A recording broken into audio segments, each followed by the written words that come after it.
مستر إكس الجماعة، صقر الإخوان، ثعلب التنظيم، بيقولوا عنه عمر سليمان الإخوان المسلمين. هي دي بلدك يا باشمهندس، احنا اصلا شعب لا بتاع مزيكا ولا نيلة يا باشمهندس. بعد القبض على المرشد العام للإخوان المسلمين محمد بديع، أعلنت الجماعة تولي الدكتور محمود عزت النائب الثاني للمرشد منصب المرشد مؤقتا. القرار ده كان ليه صدى ضخم جدا في وسائل الإعلام وعلى الإنترنت، إن اللي يتولى التنظيم الدولي للإخوان المسلمين في ظل الموقف السياسي الصعب ده يكون شخص بتاريخ وأفكار الدكتور محمود عزت.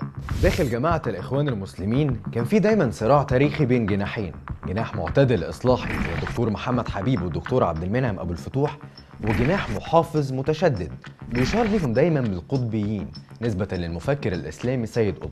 الصراع اللي قدر يحسمه بشكل نهائي لصالح القطبيين الدكتور محمود عزت، تلميذ سيد قطب وقائد الجناح المحافظ داخل الجماعة. محمود عزت هو المنظر، هو صاحب التنظير، هو تلميذ سيد قطب الذي تربى على يدي. نتيجة حسم الصراع ده تم استبعاد عبد المنعم أبو الفتوح ومحمد حبيب وآخرين من مكتب الإرشاد، وتولى القطبيين مناصب قيادية وهامة في التنظيم زي محمد بديع وخيرت الشاطر وسعد الكتاتني، واللي أثر على كامل توجهات الجماعة وقراراتها وكمان أفكارها.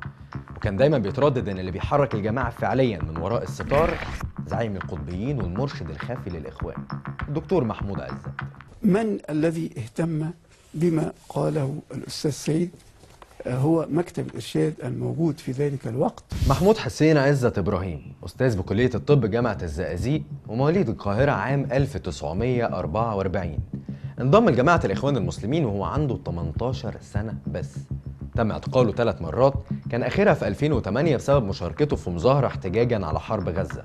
مشهور داخل الجماعة بأنه رجل التنظيم الحديدي، ومن صفاته على حد وصف إبراهيم الزعفراني القيادي السابق بالجماعة التشدد والقوة وصلابة الموقف، ومالوش في السياسة ولا المساواة. وإن توليه المنصب المرشد في الوقت الحساس ده معناه استمرار الإخوان في التصعيد، مع احتمالية كبيرة لدخول الجماعة في نفق الجهاد المسلح ضد الدولة، نتيجة لقرب الدكتور محمود عزت وعلاقاته القوية بقيادات الجماعة الإسلامية والتيار الجهادي في مصر وبره مصر.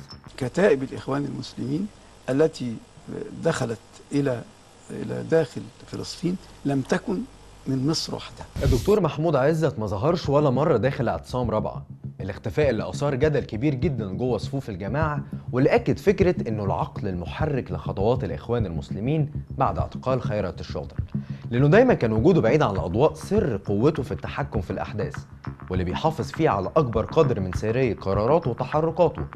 عدد مرات ظهوره في الإعلام قليلة جدا وتصريحاته أقل. بيوصف المقربين ليه بأنه رجل مخابراتي من الدرجة الأولى، وهو الوحيد فعلا من أعضاء مكتب الإرشاد وقيادات الصف الأول للجماعة اللي قدر يفلت من إيد الجهات الأمنية والمخابرات، خصوصا بعد ما تم الإعلام مؤخرا عن وجوده في غزة. لما أملك الأرض أولا ثم أضع الحدود حولها. وزي ما أثار تولي عزت لمنصب المرشد خوف وقلق كبير، كان سبب في فرحة كبيرة وأمل أكبر بين صفوف الإخوان ومؤيدي الرئيس المعزول محمد مرسي، لأن تحركات الجماعة في الفترة الجاية هتكون بقيادة راجل بخبرة وذكاء محمود عزت.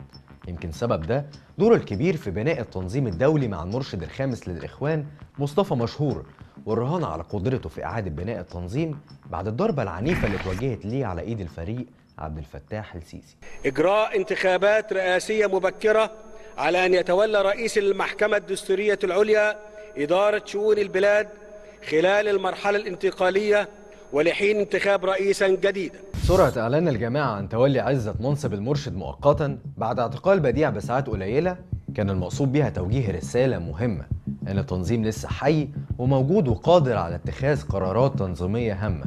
ورسالة تانية أهم بتتلخص في اسم الدكتور محمود عزت، واللي ليه دلالة كبيرة جدا عن توجهات وقرارات الجماعة في الفترة الجاية.